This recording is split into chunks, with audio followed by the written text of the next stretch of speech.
Donc le message de Jean-Pascal sur ces notions qu'on a déjà un petit peu abordées ensemble, et je veux juste remettre ces instants en priant encore pour ce message. Seigneur, merci pour cette occasion qu'on a de pouvoir se mettre sous ta parole, Seigneur. Je te prie que ton Saint-Esprit ouvre nos cœurs, nous permette de comprendre ce que tu veux nous dire ce matin, que tu nous permettes tout un chacun de ne pas avoir qu'une vie rachetée, mais aussi une vie transformée en profondeur par toi, Seigneur. Je te remets Jean-Pascal et tout ce qu'il a préparé, Seigneur, que tu l'utilises puissamment pour annoncer ta parole. Amen.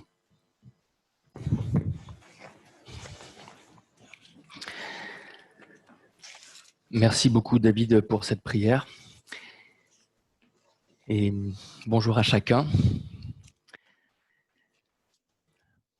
Merci pour cette introduction de culte, pour les prières, pour les chants.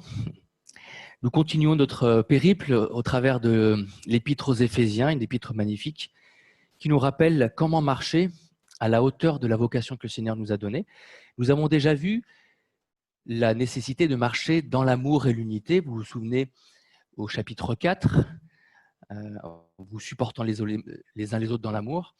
Et puis, tout doucement, nous avons glissé aussi vers marcher dans la sainteté.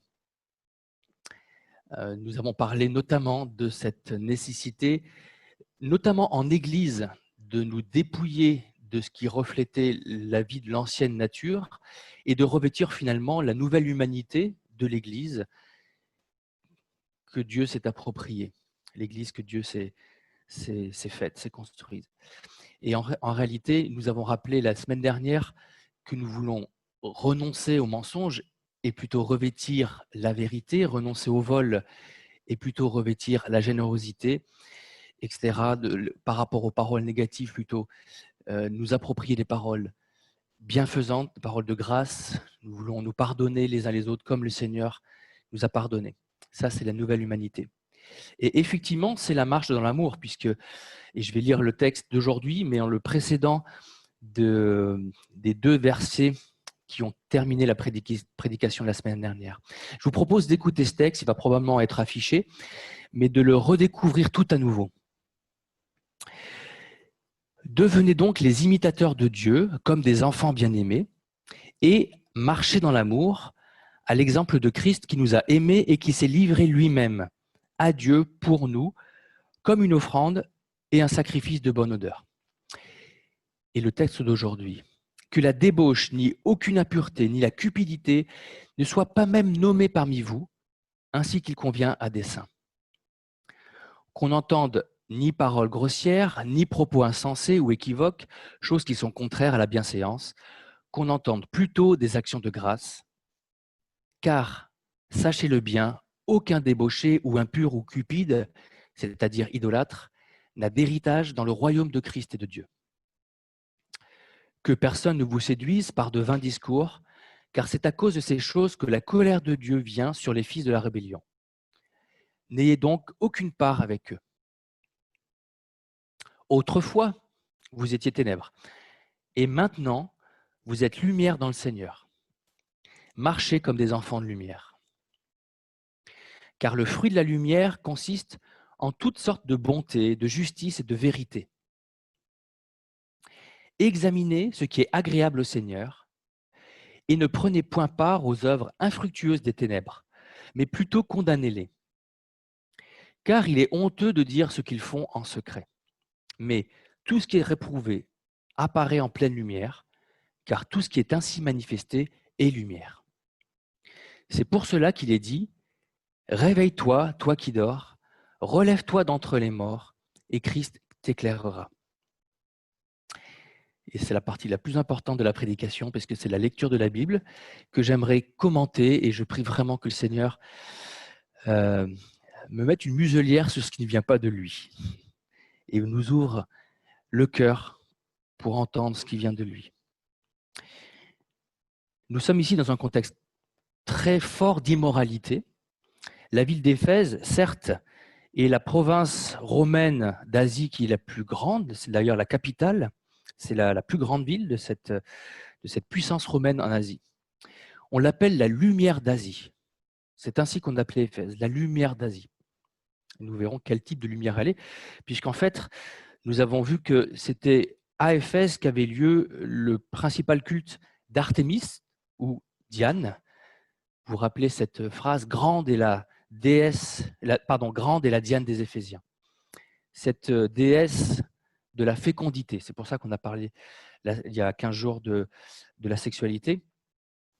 Et puis nous avons vu il y a 15 jours également que la vie de ces personnes sans Dieu se manifeste dans le fait qu'ils se sont livrés au dérèglement pour commettre toute espèce d'impureté jointe à la cupidité. C'était le verset 4, le verset 19 du chapitre 4. Visiblement, c'est important, puisque Paul va le rappeler ici à au moins 2 ou 3 reprises. Il mentionne 3 péchés ou 3 groupes de péchés. Au verset 3, alors je vais le lire dans la version qui est affichée, que la débauche, ni aucune impureté, ni la cupidité ne soient pas même nommées parmi vous, ainsi qu'il convient à des saints. Ces 3 groupes de péchés tournent beaucoup autour de la conduite sexuelle illégitime. D'ailleurs, le mot immoralité ou le mot débauche, en grec, c'est porneia, qui a donné d'ailleurs pornographie. Donc, c'est toutes sortes de conduites sexuelles illégitimes, de convoitises hors mariage ou qui salient le lien du mariage. Le deuxième mot va un peu dans le même sens. Ce sont des pratiques dégradantes et 9 fois sur 10 dans le contexte biblique, c'est d'ordre sexuel, la débauche. Et le troisième mot, la cupidité, on pourrait dire, tiens, qu'est-ce que ça fait là, la cupidité? On est en train de parler de sexualité illicite et déviante. Et là, on parle de cupidité qui pourrait nous faire penser à l'argent, avec cette soif de posséder, ce désir insatiable d'en avoir toujours plus, mais c'est aussi connecté avec cette sexualité déviante, de posséder, d'avoir toujours plus. Et on peut aussi le lier d'une autre façon au pouvoir. Vous savez que souvent on dit que pour les hommes, 3 ennemis, 3 dangers, c'est le sexe, enfin les femmes, le pouvoir et l'argent. Et dans tous les cas, on est ici sur des questions de posséder, de prendre, de profiter, de jouir au détriment d'eux, de satisfaire, de se permettre des désirs. D'ailleurs, le mot effet, si on le traduit, veut dire permettre ou désir.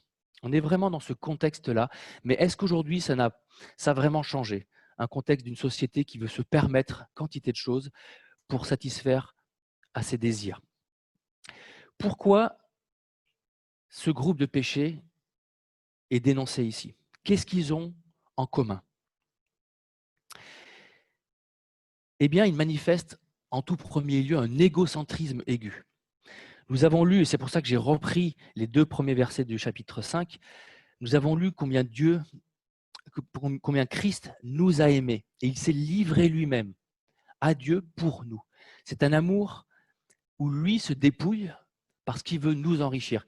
Il se donne pour nous, contraire avec ces groupes de péchés qu'on vient de voir ici. Ces groupes de péchés n'honorent pas Dieu, ne constituent pas un culte à Dieu. Le verset 2 du chapitre 5 nous parle d'une offrande, un sacrifice de bonne odeur. On est dans un contexte de culte à un Dieu saint. Et notre vocation est de vivre comme des personnes saintes.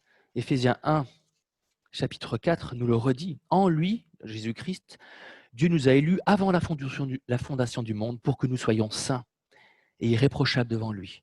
C'est pour ça qu'ici, il est dénoncé ces types de péchés qui sont une parfaite contrefaçon de l'amour de Dieu qui se donne. Ici, c'est un amour qui prend.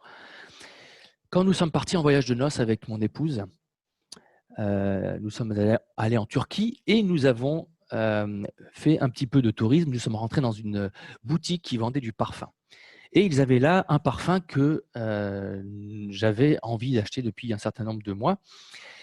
Et donc, on l'a essayé, tout va bien. Et quand nous sommes sortis, nous nous sommes aperçus que c'était une véritable contrefaçon que je n'ai même pas utilisée pour embaumer les toilettes. Ce type d'amour et de sexualité illicite est comme une contrefaçon qui déplaît, qui n'est pas du tout en bonne odeur pour le Seigneur. Non seulement ils ne doivent pas être pratiqués, mais il ne faut même pas en parler. Alors bien sûr, là, l'apôtre Paul en parle, mais il ne détaille pas. Il ne s'agit pas de rentrer dans les détails. Vous savez, parfois, quand vous donnez un témoignage pour certaines personnes qui ont eu une vie assez dégradée, elles pensent vouloir glorifier Dieu en rentrant dans des détails. En réalité, ce qu'on dirait des détails croustillants. Mais ce n'est pas nécessaire. On n'a pas besoin d'en parler. Parce que, en fait, déjà, on peut être souillé. Ça peut donner des idées qui sont facilement là. Ça peut faire chuter ou rechuter certaines personnes. Ici, il s'agit de veiller à la portée et à la gravité de ces péchés pour ne pas les banaliser, ne pas en parler de manière légère et frivole. À force d'en parler, de les banaliser, ça devient presque acceptable. On y reviendra un petit peu tout à l'heure. En tout cas, ce sont des conversations qui ne conviennent pas aux fils et filles de rois que nous sommes, à ces personnes mises à part, saintes pour Dieu. Pas plus d'ailleurs que d'autres propos. Au verset 4, il nous est dit qu'on n'entende ni paroles grossières, ni paroles insensées ou équivoques, choses qui sont contraires à la bienséance. Alors, est-ce que la jovialité, la bonne humeur et les plaisanteries, l'humour, ne doivent pas faire partie de la vie d'Église? Absolument pas. Ici, c'est le langage vulgaire qui est visé. Ce sont les gros mots, ce sont les propos obscènes, les grossièretés, telles que ce sont les ivrognes parfois qui peuvent les utiliser. D'ailleurs, on reviendra à nouveau la semaine prochaine sur cette question d'ivrogne et d'être rempli de vin. Ce sont des propos que les racailles, on pourrait dire aujourd'hui, utilisent, les grossièretés, les injures malveillantes, les blagues inappropriées largement en dessous de la ceinture. Paul dit que ces choses ne conviennent pas aux membres du peuple saint. Alors certains d'entre nous, nous sommes dans un contexte de travail qui fait qu'on est exposé, peut-être plus que d'autres, à des propos grivois et scabreux. Et ce n'est pas seulement des milieux d'hommes, on en trouve aussi dans des milieux de femmes. Alors c'est bien compliqué, évidemment, on ne peut pas toujours s'extraire, parfois il faut se taire. Mais en tout cas, il s'agit vraiment de ne pas participer. Le verset 7, et on y reviendra tout à l'heure, nous le dit clairement, « N'ayez donc aucune part avec eux ». Je me souviens d'une année où j'étais dans les études universitaires, et il s'agissait pour moi de faire un mémoire qui était important pour la suite de mon cursus. Et mon maître de mémoire était très sympa, on se tutoyait, c'était très très bien. Et il a commencé à m'envoyer des blagues un petit peu douteuses. Et au bout d'un moment, il n'y avait plus aucun doute d'ailleurs, très très grivois. Et c'était très gênant pour moi parce que, suivant ma réaction, il pourrait très bien me donner une mauvaise note à mon mémoire. Mais j'ai écrit un mail en disant « Écoute, je te remercie beaucoup de penser à moi et de veiller à ce que je sois à m'amuser et à me faire rire.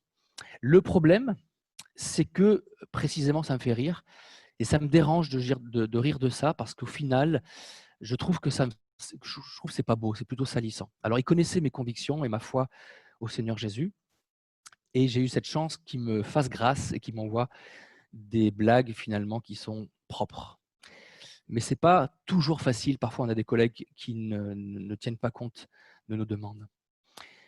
Qu'on n'entende ni paroles grossières, propos insensés ou équivoques, choses qui sont contraires à la bienséance, qu'on entende plutôt des actions de grâce. Vous vous rappelez toujours ce phénomène, ce mécanisme où on se dévait des choses qui déplaisent à Dieu, qui sont selon l'ancienne nature, et on revêt les belles choses qui correspondent à notre nature. Et je rappelle qu'on est toujours dans un contexte non seulement individuel, mais aussi collectif. Il faut qu'on entende chez nous, dans notre Église, pas des propos un peu équivoques. Des personnes, je ne parle pas maintenant de l'Église, mais des personnes mettent leur intelligence à détourner le sens des mots, et ça devient tellement gênant.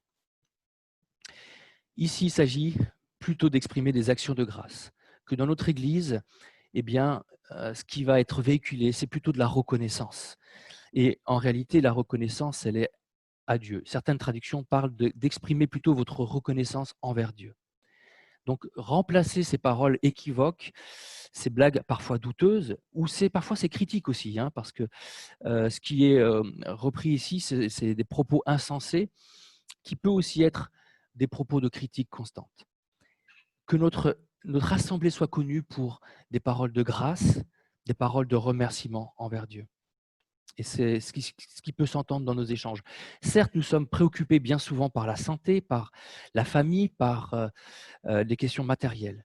Mais la toile de fond, eh bien, et naturellement la reconnaissance envers Dieu, qui nous a donné et qui nous a bénis de toute bénédiction dans le ciel déjà et qui veut prendre soin de nous. L'Épître aux Éphésiens nous montre que nous sommes une vitrine visible des réalités invisibles.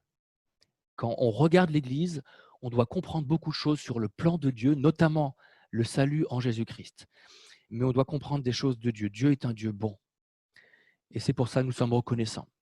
La marque du chrétien, la marque de la personne qui est enfant de Dieu, eh bien, c'est la marque de quelqu'un qui se place dans la satisfaction en Dieu et non pas dans ses recherches de ces soifs, comme nous avons vu au verset 3, et ces paroles équivoques. Ceux qui sont dans la rébellion, ceux qui ne sont pas dans la reconnaissance à Dieu, eh bien, on va en parler au verset suivant.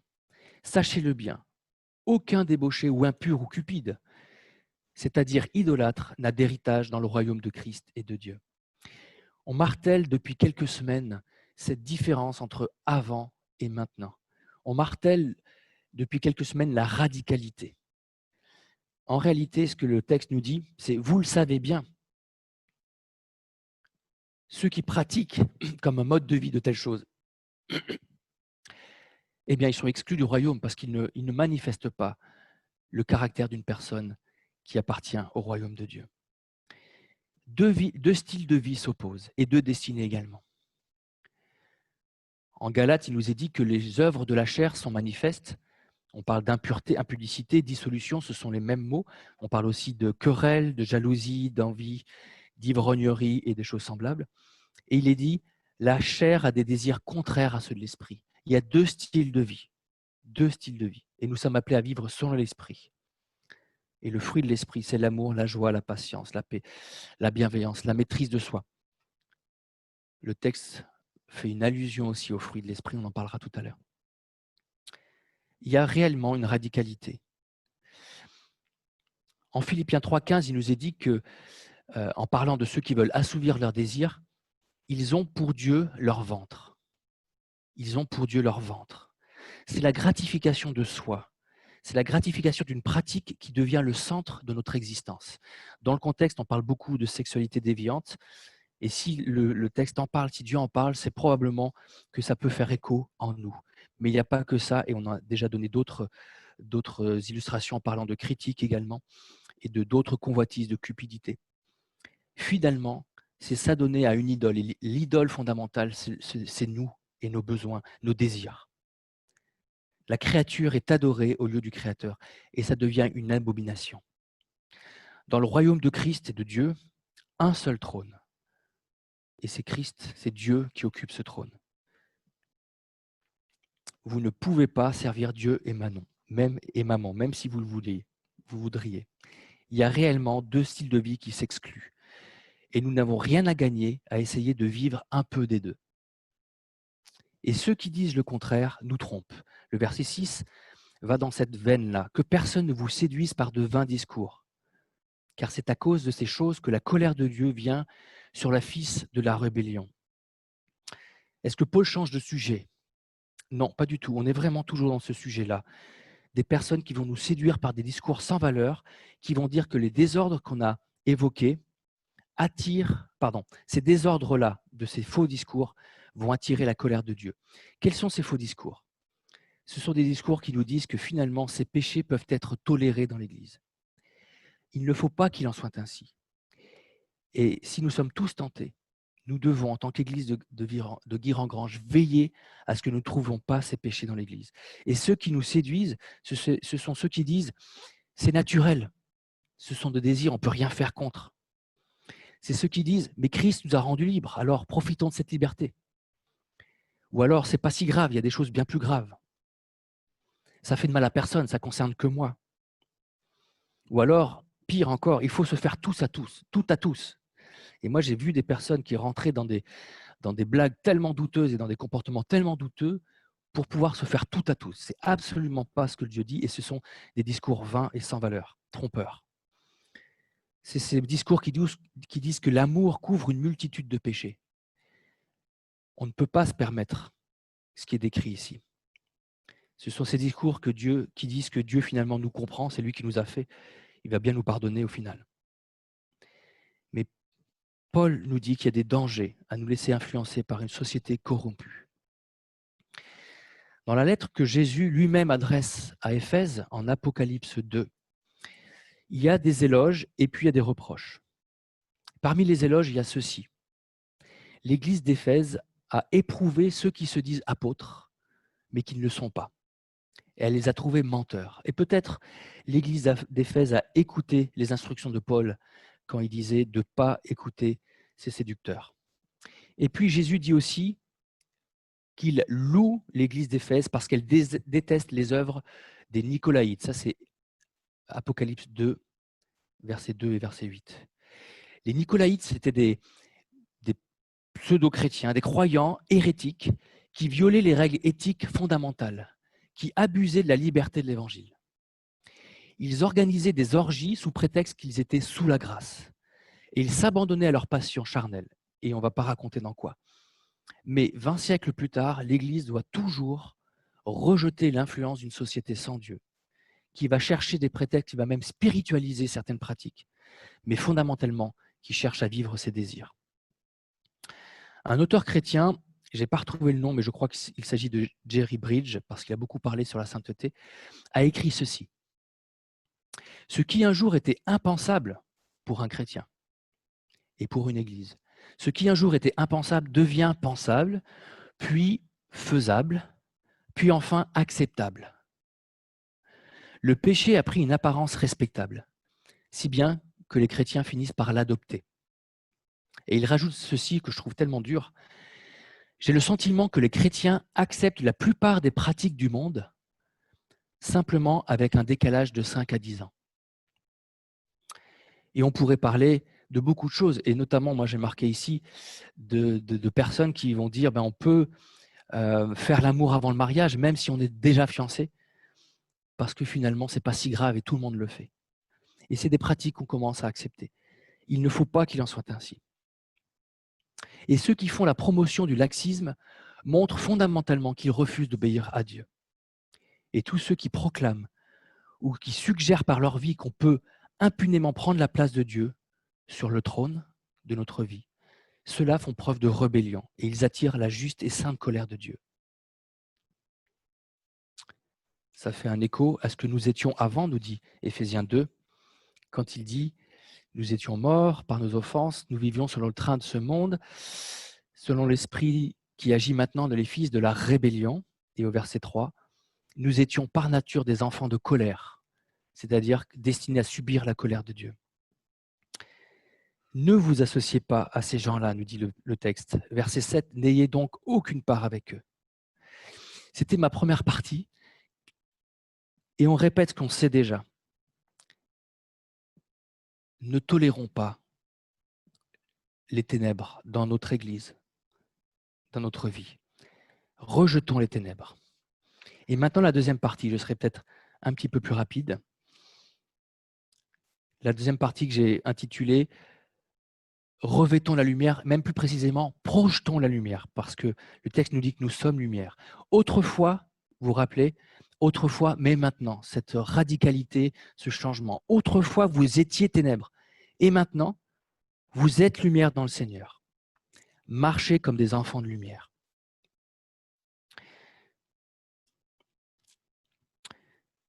Pourquoi ne pas commettre de tels péchés? Parce qu'il y a un changement profond qui s'est opéré. L'épître jumelle des Éphésiens, c'est une fausse jumelle parce que ce n'est pas exactement mot pour mot, nous dit ceci en Colossiens 1, verset 12 et suivant. « Rendez grâce au Père qui vous a rendu capable d'avoir part à l'héritage des saints dans la lumière, qui nous a délivrés de la puissance des ténèbres et qui nous a transportés dans le royaume du Fils de son amour, en qui nous avons la rédemption, la rémission des péchés. » Nous sommes dans le royaume de lumière. Nous avons acquis le caractère de la vie divine. Le Seigneur Jésus a dit « Je suis la lumière du monde ». Mais il a dit après à ses disciples « Vous êtes la lumière du monde ». Et c'est pour ça que j'ai dit non seulement nous revêtons la lumière, mais nous la projetons. Comme la lune qui reflète la lumière et qui devient presque elle-même une source de lumière pour éclairer la terre qui est dans l'obscurité. Nous sommes ici dans cette rubrique qui nous dit non seulement marcher dans l'amour, mais maintenant marcher dans la sainteté, marcher dans la lumière. Je lis 1 Pierre 1, verset 13. C'est pourquoi saignez les reins de votre entendement. Verset 14. Comme des enfants obéissants, ne vous conformez pas aux convoitises que vous aviez autrefois quand vous étiez dans l'ignorance. Mais puisque celui qui vous appelait est saint, vous aussi soyez saints dans toute votre conduite. Selon qu'il est écrit, vous serez saints car je suis saint. Il est écrit après dans 1 Pierre, marchez avec crainte pendant le temps de votre pèlerinage. Quand on parle de sainteté, et c'est notre désir que notre église de Guérengrange marche dans la sainteté, on ne peut pas évoquer la sainteté sans parler de la crainte de Dieu, le caractère saint de Dieu, la crainte de Dieu. Puissions-nous avoir cette crainte de Dieu, que le Seigneur nous donne cette crainte, pas pour nous effrayer, mais pour avoir en horreur le mal. Il est un groupe après l'ascension de Jésus, et je n'ai pas su si c'était les Esséniens ou un autre groupe. Un groupe qui vivait eux aussi retranchés dans des grottes pour copier le plus fidèlement possible la parole et pour se préserver du mal. On appelle ça une secte, mais dans le bon sens du terme, au sens qui se coupe de, comme sécateur. Eh bien, on les appelait les enfants de lumière, qui voulaient copier le plus fidèlement possible la parole, et nous voulons la chérir et se préserver du mal. Car, nous dit Paul en 2 Corinthiens 6, 14, qu'y a-t-il de commun entre la lumière et les ténèbres, entre la justice et l'iniquité, entre Christ et Bélial, entre le fidèle et l'infidèle, entre le temple de Dieu et les idoles? Car nous sommes le temple du Dieu vivant, du Dieu saint. Romains 12, verset 1. Je vous exhorte donc, frères, par les compassions de Dieu, à offrir vos corps comme un sacrifice vivant, saint, agréable à Dieu, ce qui sera de votre part un culte raisonnable. Ne vous conformez pas au siècle présent, mais soyez transformés par le renouvellement de l'intelligence, afin que vous discerniez quelle est la volonté de Dieu, ce qui est bon, agréable et parfait. Dieu est lumière. Il a fait de nous des enfants de lumière. Nous sommes lumière. On raconte cette histoire d'Alexandre le Grand, le conquérant, l'ambitieux, le courageux. Il a appris que dans son armée se trouvait un homme, un soldat, qui, à une bataille, a fait preuve de lâcheté. Et il a appris que ce soldat s'appelait lui aussi Alexandre. Il s'est rendu, d'après les témoignages historiques, il s'est rendu vers ce soldat et il lui a dit ceci: soit tu changes d'attitude, soit tu changes de nom. Nous sommes chrétiens, nous portons le nom de Christ, des petits Christ. Nous sommes enfants de lumière. Est-ce que nous sommes dignes de la vocation que le Seigneur nous donne, individuellement et en Église? Et la preuve de la lumière, c'est la façon de vivre. Le fruit de la lumière, ce n'est pas juste de venir à l'Église ou de donner sa dîme. Le fruit de la lumière, nous dit le verset 9, consiste en toutes sortes de bonté, de justice et de vérité. Voilà l'opposition à ce qu'on a vu avant. Le fruit de la lumière. On avait parlé du fruit du Saint-Esprit, vous vous rappelez. Bonté, justice, vérité. C'est ce que produit la lumière. Et c'est ce qui est censé produire le Saint-Esprit en nous. La bonté, c'est une excellence morale. La justice, ce que Dieu approuve. La vérité, ce qui est honnête, fidèle et authentique. C'est la marque du chrétien. Et parfois, vous avez certainement eu ce témoignage de personnes qui, quand vous rentrez dans la pièce, vont changer de façon de parler. Ils vont, même parfois dans des comportements, ils vont dire « oui, je sais, c'est pas bien ce que je fais ». Ils vous prennent presque comme une référence morale, parce que vous vivez dans la lumière et votre lumière révèle l'obscurité de certains choix. Examinez ce qui est agréable au Seigneur. Ça, c'est le fruit de la lumière qui produit la bonté, la justice, la vérité. Ça plaît au Seigneur. Et ça fait un écho au verset 2, où Christ c'est livré comme une offrande et un sacrifice de bonne odeur. Une autre version de dire qui est agréable à Dieu. Notre vie est un sacrifice au Dieu saint. Et notre assemblée doit avoir un comportement qui ressemble à un sacrifice, un culte au Dieu saint. Examinez. Il y a une notion de s'efforcer. Une autre version dit « efforcez-vous de discerner ce qui plaît au Seigneur ». Nous venons de passer avec ma famille quelques jours avec une autre famille, des amis, qui étaient intolérants au gluten. Impossible de manger quoi que ce soit qui contient du gluten ou du lait, du lactose. Si vous voyez le soin qu'ils ont de choisir les produits dans les supermarchés et de faire un effort pour discerner ce qui va leur faire du mal ou ce qui va leur faire du bien. Nous sommes appelés à nous efforcer de discerner ce qui plaît au Seigneur. Il s'agit d'être intentionnel. Et ça concerne toute notre vie. Romains 12, 9 nous dit « Ayez le mal en horreur, attachez-vous fortement au bien ». Alors voilà, intolérants au gluten, peut-être nous pourrions être intolérants aux ténèbres et au mal. Que le Seigneur nous donne cette sensibilité, cette obéissance quand nous regardons certains films, certaines émissions où les ténèbres se glissent à la lumière jusqu'à presque occulter la lumière. Peut-être il nous faut prendre la télécommande pour changer.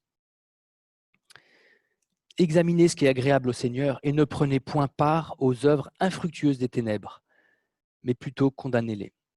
À l'opposé du fruit de la lumière, on a des œuvres infructueuses, stériles, pourrait nous dire une autre version. On ne veut pas les suivre parce que ça n'amène rien de bien, c'est stérile, c'est infécond. Dans une des prières qu'on a entendues tout à l'heure, que l'un d'entre nous a évoqué, on a parlé de briller dans ce monde. Ça fait penser à certainement référence à Philippiens 2 qui nous dit « Faites toutes choses sans murmure ni hésitation, afin que vous soyez irréprochables et purs, des enfants de Dieu irrépréhensibles au milieu d'une génération perverse et corrompue, parmi laquelle vous brillez comme des enfants dans le monde, portant la parole de vie. » C'est ce que nous voulons vivre, projeter le flambeau de la lumière de la parole de vie. Il nous dit là, non seulement ne pas en prendre part, mais même de les condamner. Oui, certaines fois, il nous faut nous taire devant des propos indécents. Parfois, il faut débasquer, et c'est aussi en Église, condamner. Ça nous arrive et il nous faut du courage. Parfois, on pense que la foi chrétienne est une foi de bonne femme, parce qu'on ne fait que chanter. Mais déjà, les hommes chantent aussi, parfois faux, mais ils chantent. Mais la foi chrétienne est une foi virile qui nous demande de nous engager et parfois de condamner. Tels des Martin Luther King, des Henri Dunant et d'autres personnes qui se sont battus contre l'esclavage, la ségrégation raciale, la pauvreté et autres. Et c'est coûteux, et certains ont payé de leur vie. Dieu nous appelle à condamner les ténèbres. Et parfois, nous mettons notre vie en risque et en danger. Il est honteux de dire ce qu'ils font en secret, mais tout ce qui est réprouvé apparaît en pleine lumière, car tout ce qui est ainsi manifesté est lumière. La lumière, pour chasser les ténèbres, il faut briller. Et c'est là qu'on voit la laideur du mensonge. Mais ici, il y a quelque chose d'encourageant. Tout ce qui est ainsi manifesté est lumière, difficile à traduire véritablement, mais on peut y voir aussi un effet transformateur de la lumière. Certes, quand on met en lumière les ténèbres, certaines personnes vont fuir et s'enfoncer davantage dans les ténèbres, un petit peu comme des cafards qui sont éclairés, qui vont s'enfoncer dans les ténèbres. Mais d'autres personnes vont abandonner les ténèbres du péché, ils vont se repentir, ils vont répondre à la lumière de l'Évangile. Ils vont devenir à leur tour lumière. Et c'est pourquoi nous voulons nous encourager à continuer de briller, parce qu'il y a des fruits aussi. Il y a des fruits aussi. La ville d'Éphèse était appelée la lumière d'Asie, mais elle avait besoin de la lumière du monde, Jésus-Christ. Et nous voulons projeter la lumière, parce qu'il y a deux effets. Elle démasque les ténèbres, mais elle peut aussi transformer pour la gloire de Dieu. Et je vais arriver vraiment vers la fin avec ce dernier verset qui dit cela. C'est pour cela qu'il est dit « Réveille-toi, toi qui dors, relève-toi d'entre les morts, et Christ t'éclairera ». Il s'agit ici probablement d'un hymne qui était chanté. Vous savez que dans les religions, dans certaines religions, certains cultes, il y avait des rites initiatiques. Ici, il s'agit simplement d'un chant, probablement qui était chanté lors du baptême, pour dire à ceux qui étaient témoins, probablement ceux qui n'étaient pas croyants encore, de leur dire « Voici un appel, implorez le pardon de Dieu, implorez la nouvelle vie, implorez le pardon pour entrer dans le royaume de Dieu, implorez la grâce du Seigneur. Il y a la possibilité de se réveiller d'entre les morts pour être éclairé par Christ. » Et cet hymne est aussi un rappel pour les chrétiens que nous sommes. Ne nous laissons pas aller. Ne faisons pas comme les morts parmi les morts. Réveillons-nous. Réveillons-nous. Rejetons les ténèbres, projetons la lumière. Parce que d'une part, ça honore Dieu, et d'autre part, peut-être des personnes vont se tourner vers la lumière. Christ t'éclairera. Et j'aimerais conclure par un texte en Romains 13 qu'on a déjà lu il y a 15 jours. C'est l'heure de vous réveiller enfin du sommeil. La nuit est avancée, le jour approche. Dépouillons-nous donc des ténèbres et revêtons les armes de la lumière. Marchons honnêtement comme en plein jour, loin des orgies, de la luxure et de la débauche, des querelles et des jalousies. Mais revêtez-vous du Seigneur Jésus-Christ et n'ayez pas soin de la chair pour en satisfaire les convoitises. J'aimerais juste terminer en priant.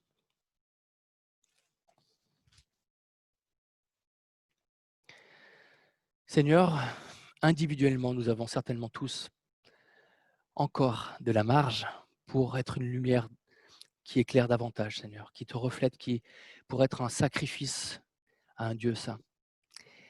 Et collectivement, certainement encore. Merci, Seigneur, de nous encourager à rejeter certains propos équivoques, certaines attitudes contrevenantes, Seigneur. Nous voulons marcher dans la lumière. Nous voulons être une lumière pour ce monde. Seigneur, merci de nous équiper tout à nouveau. Merci pour la repentance, le pardon et la confiance que tu nous pardonnes et tu nous introduis à nouveau dans une vie de lumière, Seigneur. Je te prie de bénir notre assemblée pour que nous ayons cette volonté de briller comme des flambeaux dans ce monde. Amen.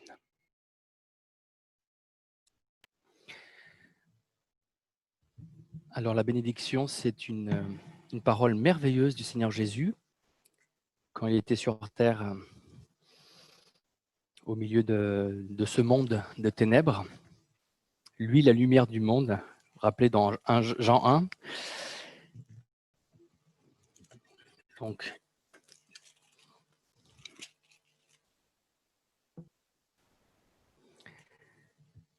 cette lumière était la véritable lumière qui, en venant dans le monde, éclaire tout homme. Et la bénédiction, c'est celle-ci. Je la lis une première fois. « Je suis la lumière du monde.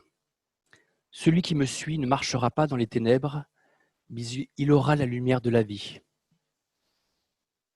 On pourrait penser, et je pense que c'est le cas, il s'adresse à toute personne qui ne lui appartient pas encore.